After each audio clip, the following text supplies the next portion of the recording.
Radhe Radhe everyone. तो आप सबका स्वागत है मेरी नई वीडियो में। तो आज की हमारी वीडियो होने वाली है कि होली कब है, 3 मार्च को या फिर 4 मार्च को।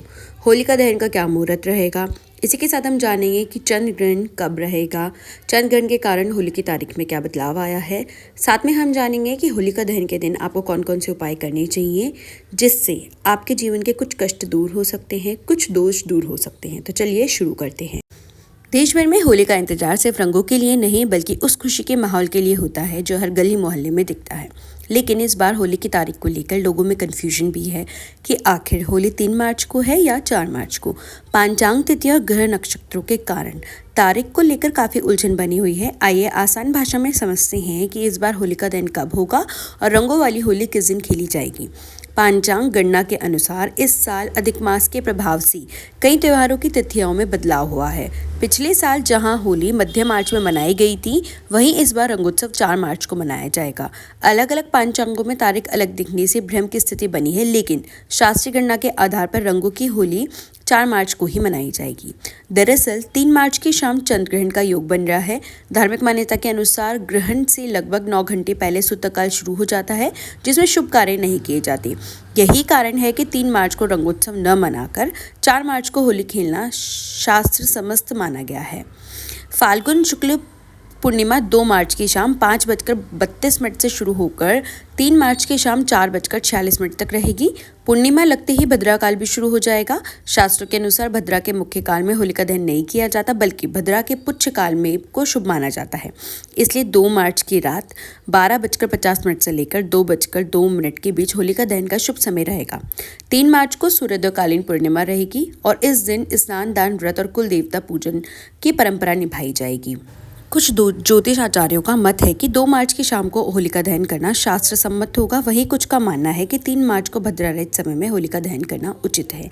लेकिन रंगों की जो होली खेली जाएगी वो 4 मार्च को ही खेली जाएगी। रंगोत्सव या धुलंडी चैत्र मास की कृष्ण पक्ष की प्रतिपदा तिथि को मनाई जाती है, जो कि 4 मार्च को है। इसलिए साल 2026 में रंगों वाली होली 4 मार्च को मनाई जाएगी। अब ये क्षेत्र पर डिपेंड करेगा कि होलिका दहन कब होगा, 2 मार्च या 3 मार्च को। होलिका दहन 2 मार्च को बिल्कुल शुभ है और 3 मार्च को भी कर सकते हैं, लेकिन जो होलिका दहन का जो समय होगा वो भद्रा रहित होना चाहिए। तो भद्रा रहित काल में आप होलिका दहन कर सकते हैं, वो भी बहुत ही शुभ रहेगा। आइए जान लेते हैं होलिका दहन की पूजा विधि। होलिका दहन स्थल को अच्छे से साफ कर लें, फिर वहां लकड़ी और उपले का ढेर बनाएं। होलिका और प्रहलाद की प्रतिमा स्थापित करें। रोली, चावल, फूल, कच्चा सूत यानी सफेद धागा, हल्दी की गांठ, बताशे, नारियल, गुलाल आदि से पूजा करें। ध्यान रखें कि पूजा करते समय मुख पूर्व या उत्तर की ओर हो। कच्चा सूत को होलिका के चारों ओर 3, 5 या 7 बार परिक्रमा करते हुए लपेटें। फिर होलिका में अग्नि प्रज्वलित करें। इस अग्नि के चारों ओर परिक्रमा करते हुए सुख समृद्धि की कामना करें। अगले दिन होलिका की राख घर पर लाएं, साथ ही इसे माथे पर लगाएं। होलिका दहन के दिन हनुमान जी और भोलेनाथ की विशेष पूजा अर्चना करने का विधान है।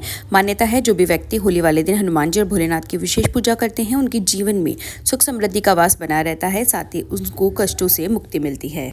आइए जानते हैं होलिका दहन का शुभ मुहूर्त। होलिका दहन 2026 का अनुष्ठान आध्यात्मिक दृष्टि से बहुत महत्वपूर्ण है, क्योंकि यह बुराई पर अच्छाई की विजय का प्रतीक है। इस दिन लोग सुख और सुरक्षा के लिए आशीर्वाद प्राप्त करने हेतु पारंपरिक पूजा विधि का भी पालन करते हैं। हिंदू पंचांग के अनुसार होलिका दहन 2026 2 मार्च 2026 को शाम को 6:22 से लेकर रात को 10:53 तक मनाया जाएगा। इस दौरान भक्त पूजा विधि का पालन करते हैं, रोली, चावल, फूल, नारियल और मिठाई अर्पित करते हैं और फिर पवित्र अग्नि प्रज्वलित करते हैं। हालांकि 2026 में होलिका दहन का सटीक समय पूर्णिमा तिथि और भद्रा काल पर निर्भर है, इसलिए विधि पूर्वक अनुष्ठान करने से पहले 2026 के होलिका दहन के सही समय मुहूर्त की जांच करना महत्वपूर्ण है। होलिका दहन के दौरान परिवार के साथ एकत्रित होते हैं, समृद्धि और खुशहाली के लिए प्रार्थना करते हैं, पूजा विधि का पालन करते हैं और परंपरा के हिस्से के रूप में अग्नि के चारों ओर परिक्रमा करते हैं। आइए अब हम जान लेते हैं बिल्कुल शॉर्ट में कि होली क्यों मनाते हैं। होली की कथा प्रहलाद और होलिका से जुड़ी हुई है। यह आस्था और भक्ति की शिक्षा देती है।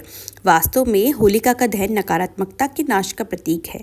अगले दिन को रंगवाली होली के नाम से जाना जाता है, जहां लोग रंग लगाते हैं, नाचते हैं, मिठाइयों का आनंद लेते हैं। इसलिए होली का त्यौहार 2026 सिर्फ रंगों का त्यौहार नहीं, इसका सांस्कृतिक और आध्यात्मिक महत्व भी है। आइए अब हम लोग जान लेते हैं होलिका दहन की रात को किए जाने वाले बहुत ही सरल से टोटके। पहले हम सिंपल वाले जान लेते हैं। होलिका दहन के दिन घर से उतारा गया टोटका और शरीर के उपटन को होलिका में जलाने से नकारात्मक शक्तियां दूर होती है। घर, दुकान और कार्यस्थल की नज़र उतार कर इसे होलिका के में दहन करने से लाभ होता है। भय और कर्ज से निजात पाने के लिए नरसिंह स्तोत्र का पाठ करना लाभदायक होता है। होलिका दहन के बाद जलती अग्नि में नारियल दहन करने से नौकरी की बाधाएं दूर होती है। लगातार बीमारी से परेशान हैं तो होलिका दहन के बाद बची राख मरीज को सोने वाले स्थान पर छिड़कने से लाभ मिलता है। सफलता प्राप्ति के लिए होलिका दहन स्थल पर नारियल, पान तथा सुपारी भेंट करें। ग्रह कलेश से निजात पाने के लिए और सुख शांति के लिए होलिका की अग्नि में जौ का आटा चढ़ाएं। होलिका दहन के दूसरे दिन राख लेकर उसे लाल रुमाल में बांधकर पैसों के स्थान पर रखने से बेकार खर्च रुक जाते हैं। दाम्पत्य जीवन में शांति के लिए होली की रात उत्तर दिशा में एक पाट पर सफ़ेद कपड़ा बिछाकर उस पर मूंग, चने की दाल, चावल, गेहूं, मसूर, काले उड़द एवं तिल के ढेर पर नवग्रह यंत्र स्थापित करें। इसके बाद केसर का तिलक कर घी का दीपक जलाकर पूजन करें। जल्द विवाह के लिए होली के दिन सुबह एक पान के पत्ते पर साबुत सुपारी और हल्दी की गांठ लेकर शिवलिंग पर चढ़ाएं और बिना पलटे घर आ जाएं। अगले दिन भी यही प्रयोग करें। बुरी नज़र से बचाव के लिए गाय के गोबर में जौ, अरसी और कुश मिलाकर छोटा उपला बनाकर इसे घर के मुख्य द्वार पर लटका दें। होलिका दहन की रात अगर कागजंगा केसर को क्लीम कामदेवाय फट स्वाहा मंत्र से अभिमंत्रित करके होली के दिन इस अबीर या गुलाल में मिलाकर किसी के सिर पर डालने से वह वश में हो जाता है। होली की रात ओम नमो धनदाय स्वाहा मंत्र के जाप से धन में वृद्धि होती है। 21 गोमती चक्र लेके होलिका दहन की रात शिवलिंग पर चढ़ाने से व्यापार में लाभ होता है। उधार की रकम वापस पाने के लिए होलिका दहन के स्थल पर अनार की लकड़ी से उसका नाम लिखकर होलिका माता से अपने धन वापसी का निवेदन करते हुए उसके नाम पर हरा गुलाल छिड़कने से लाभ होगा। होली की रात 12 बजे किसी पीपल वृक्ष के नीचे घी का दीपक जलाने और 7 परिक्रमा करने से सारी बाधाएं दूर होती है। गोमती चक्र, कोड़ियाँ और बताशे जलती होली में स्वयं पर से उतार कर डालने से भी जीवन की हर बाधा का स्वाहा हो जाता है। आर्थिक स्थिति मजबूत करने के लिए आप ये उपाय कर सकते हैं। अगर आप जीवन में धन की तंगी से जूझ रहे हैं तो होलिका दहन की रात एक मिट्टी का घड़ा लेकर उसके मुंह पर लाल रंग का कलावा मूली बांध दे। अब इसके अंदर एक जटा वाला नारियल डाल दे। इसके बाद घड़े को पानी में प्रवाह कर दी। मान्यता है ऐसा करने से आर्थिक स्थिति मजबूत होती है, साथ ही कर्ज से छुटकारा मिलता है। व्यक्ति के घर में बरकत बढ़ जाती है।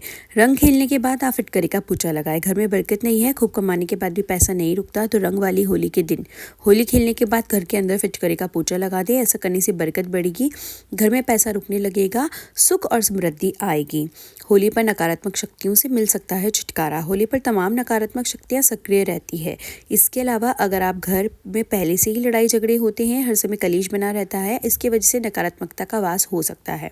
इससे छुटकारा पाने के लिए एक सूखा नारियल, पीली सरसों, थोड़ी सी काले तेल, इन्हें अपने सिर के ऊपर से वार कर जलती हुई होलिका दहन में डालनी। ऐसा करने से सभी नकारात्मक शक्तियाँ और परेशानियाँ खत्म हो जाएंगी। नज़र दोष से उपाय, अगर आपके किसी बच्चे या फिर बड़े को नज़र लग जाती है, बच्चा दूध पलट रहा है तो परेशान न हो। होलिका दहन के दिन एक नींबू लें, उसे काट कर उसमें काले तिल के कुछ दाने दबा दें। उसके बाद नींबू के ऊपर काला धागा लपेट कर उस बच्चे के ऊपर से 7 बार उतार दें। इसके बाद इस नींबू को घर से दूर किसी बाहर स्थान पर फेंक दें। ऐसा करने से नज़र दोष दूर होगा, बच्चा हेल्दी रहेगा। अगर आपको वीडियो और जानकारी अच्छी लगी हो तो वीडियो को लाइक कीजिए और ऐसी ही और वीडियोस देखने के लिए मेरे चैनल को सब्सक्राइब कीजिए। हर हर Mahadev. Thank you for watching.